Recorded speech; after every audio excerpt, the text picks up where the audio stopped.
Some memories are simply too heavy to be carried in the light. They settle deep in the bones, forcing you to move through the world carrying a burden no one else can see. You learn to construct your own isolation through quiet habits, shrinking away from the glare, retreating into the background, always stepping back just before anyone gets close enough to ask questions. But even the most carefully guarded shadows can be pierced the moment someone dares to bring in the warmth. There is a terrifying beauty in being truly seen for the very first time by someone who absolutely refuses to look away. It leaves you frozen in the space between instinct and desire. You want desperately to reach out, while every survival reflex you possess screams at you to retreat.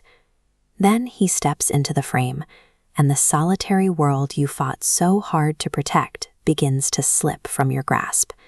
But this intimacy doesn't arrive alone. It unfolds under the heavy gaze of a third presence, lingering just out of focus. You find yourself caught, trapped between the ghost of the person you used to be and the woman this new connection demands you become. Because the louder your heart beats for the future, the more violently your buried past demands an answer. The silence you thought was your armor becomes a rising flood. It presses against the dam until the internal distortion is impossible to ignore. Time starts running out, trapping you in a cruel paradox. The only way to hold on to the love you finally found is to tear down the very sanctuary that kept you alive. The pressure fractures your defenses, and the confrontation you've spent a lifetime outrunning finally catches up. Stay hidden in the echoes, or risk total destruction for a chance at the light. A rebirth that ends in healing or complete heartbreak.